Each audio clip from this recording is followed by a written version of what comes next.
Femmes d'ombre, femmes de lumière. Bonjour à vous qui nous écoutez, Florian Dai vous amène aujourd'hui à la rencontre de Marta Pavone. Bonjour et bienvenue dans ce nouvel épisode de Femmes d'ombre, femmes de lumière. Aujourd'hui on reçoit Marta Pavone, une anthropologue d'origine italienne basée en France, en post-doctorat actuellement, qui est spécialiste des religions à Taïwan.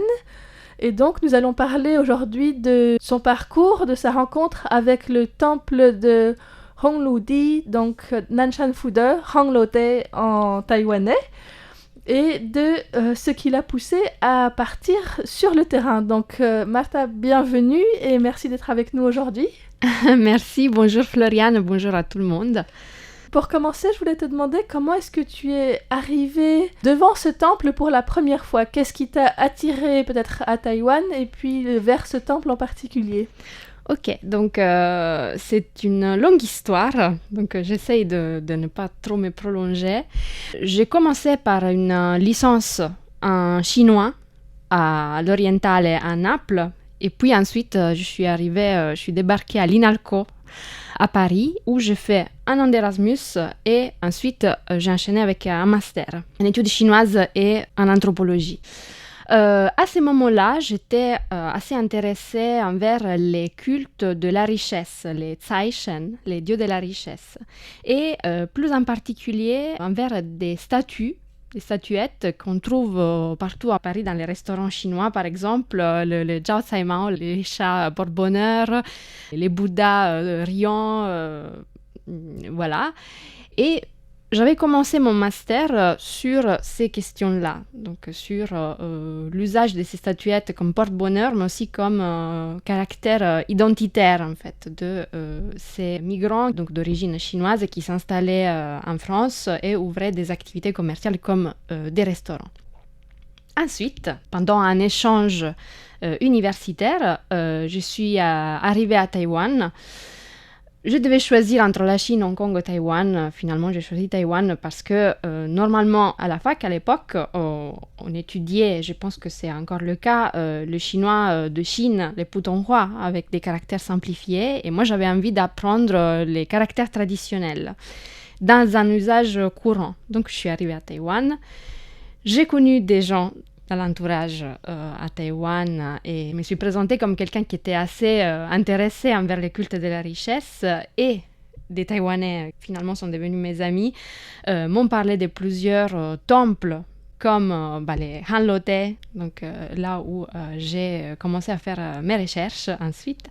Et voilà, on m'a présenté ces temples de manière assez particulière par rapport aux autres parce que c'est un temple ouvert 24 heures sur 24 qui est visité par notamment les commerçants, des gens qui travaillent dans la sphère financière, du business, des affaires, et qui est particulièrement Ling, donc les dieux est particulièrement Ling, donc en termes chinois, mandarin, qui veut dire efficace, très à l'écoute envers les requêtes des gens, et qui est Ling, particulièrement Ling, pendant la nuit.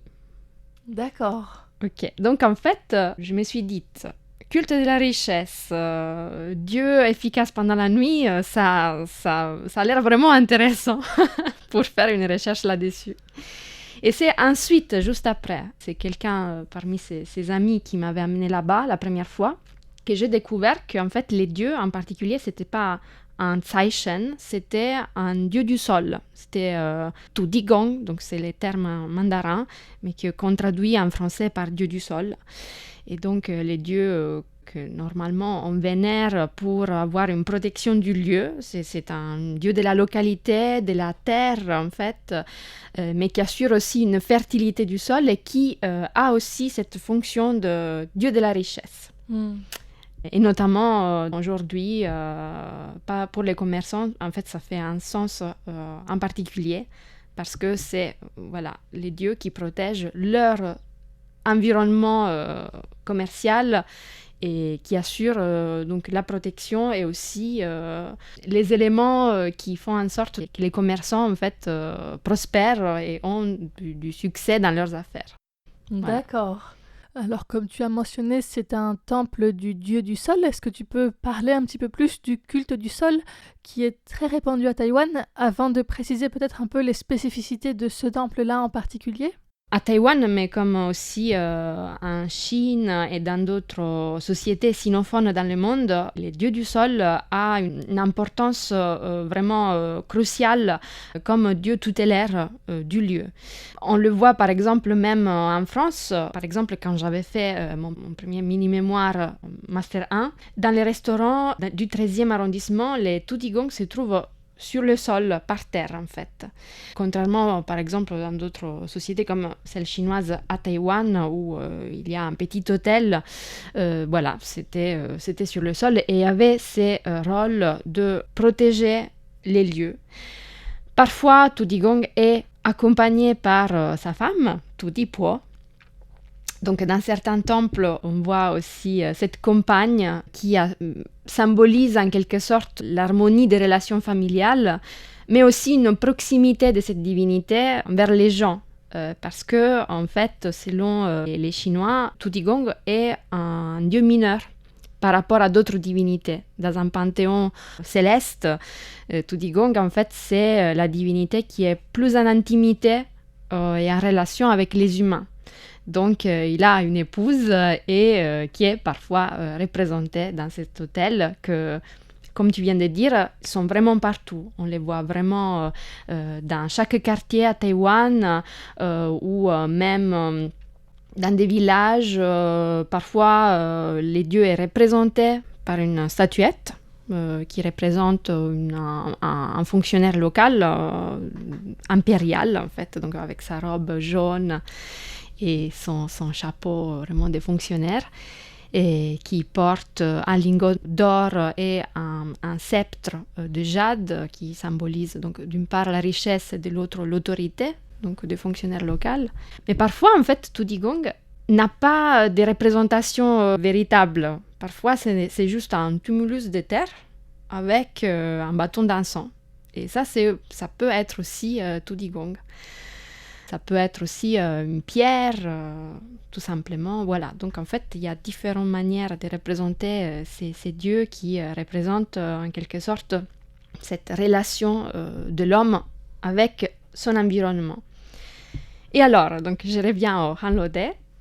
Donc, si, normalement, les hôtels des Tutigong sont des tout petits hôtels, dans ces temples-là, on se trouve face à une très grande structure qui se situe sur une colline, la colline de Nanshijiao, au sud de Taipei, sur donc une structure de 2 niveaux, et avec une grande statue de Tudigong qu'on voit vraiment depuis la ville en fait, de Zhonghe, qui est devenue une icône même de la ville et bien entendu de ces temples.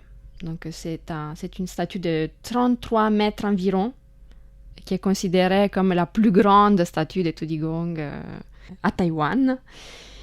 Donc oui, c'est un temple très grand, un temple donc, dont la grandeur ne se manifeste pas uniquement dans sa structure, mais aussi dans sa communauté.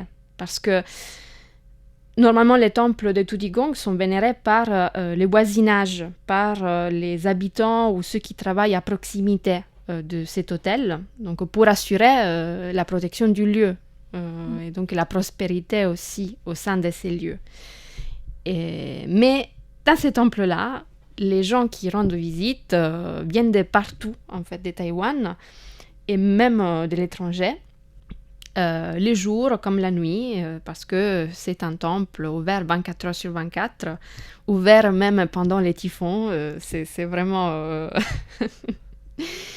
c'est magnifique, contrairement à d'autres temples où il y a des employés qui travaillent le jour, ils ont des dortoirs donc pour assurer une ouverture aussi, et aussi pour assurer donc, non seulement une bonne gestion, mais aussi que l'encens ne s'étend jamais.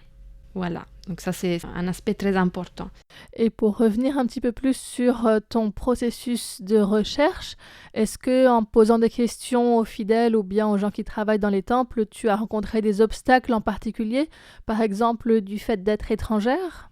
Alors, en tant qu'étrangère, je pense de manière assez accueillante, parce qu'ils voyaient un intérêt d'une étrangère envers des religions, des systèmes de croyances qui n'étaient pas tout à fait les mêmes. Ils étaient assez contents, en tout cas, de me présenter les différentes manières pour pouvoir prier les dieux, présenter les dieux, la relation avec les dieux.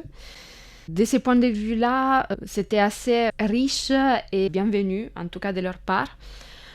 Il y a eu d'autres difficultés qui étaient liées plutôt à l'âge à l'époque, parce que quand j'avais commencé ma recherche dans les Han Lodai, j'étais encore étudiante en master et on m'a vu grandir en fait dans ces temples parce que j'ai fait 6 ans de thèse plus un an de master. Donc il y avait parfois une relation, une attitude de leur part un peu infantilisante en vue de mon âge, mais aussi une relation parfois difficile liée au fait que j'étais une femme et les temples étaient principalement un environnement masculin. Donc certains espaces étaient déjà réservés aux hommes. J'ai pu avoir accès parce que finalement c'était des espaces où eux, ils se rencontraient pour boire du thé. Hein. C'était vraiment, il n'y avait rien de mystérieux, mais il n'y avait pas des femmes qui allaient là-bas. Donc, j'ai dû petit à petit m'introduire. Et là, c'était plus facile, mais au niveau des rituels, parfois, c'était compliqué parce que selon certains rituels, les femmes ne peuvent pas vraiment y accéder, voire par exemple à l'intérieur de l'hôtel, parce que c'est une zone qui doit maintenir une pureté. Et les femmes sont considérées comme impures. En fait, dans la notion taoïste du yin et du yang, on est plutôt yin. Donc, dans certaines situations, on ne pouvait pas vraiment trop se rapprocher du dieu parce qu'on risquait vraiment de contaminer l'espace. Donc, il y avait parfois ces petits obstacles, mais que finalement j'ai pu surmonter d'une manière ou d'une autre parce que le terrain, finalement, c'est ça. C'est rester longtemps avec des gens, tisser des liens de confiance, arriver finalement à négocier d'une certaine manière là où on peut accéder et là où on ne peut pas accéder, c'est pas grave. D'accord. Voilà. Et pour toi, à observer tous ces rituels, toutes ces pratiques, toutes ces croyances, est-ce que quelque part ça a aussi fait évoluer tes propres croyances personnelles ou est-ce que c'était surtout pour toi de la curiosité scientifique, disons ? Alors, il y a la curiosité scientifique, bien sûr, tout d'abord, mais il y a quand même quelque chose au niveau de la croyance qui s'est développé, sachant que, en tout cas, je viens d'Italie, on est dans une culture catholique de base, mais le fait d'interagir avec ces croyants, le fait de rester tous les jours, en tout cas de manière quotidienne, je suis restée dans ce temple au moins 17 mois au total, hein, donc ça fait quand même un certain temps. Ça fait que, en fait, même la croyance a évolué en quelque manière, et moi, je crois à Tudigong, je crois dans l'existence de ces êtres spirituels, en tout cas surnaturels, supérieurs, ou en tout cas qu'on ne voit pas, mais qui finalement interagissent avec nous, et d'où l'importance des temples, en fait. Et c'est ce que je souligne dans ma thèse aussi, c'est les temples, ou en tout cas l'économie religieuse dans un temple, c'est avant tout cette relation et interaction indispensable entre les humains et les esprits, en tout cas ces êtres surnaturels, qui ensuite demandent des interactions entre les humains. Voilà, donc je pense que ça, au niveau scientifique et ensuite personnel, ça a été une grande quête pour moi aussi. Pas des chances, mais plutôt vraiment d'enrichissement personnel, voir comment cette interaction avec l'invisible se dégage de manière différente selon les différentes croyances, cultures et sociétés. Voilà. D'accord. Ben, merci beaucoup pour ces partages, Marta Pavone.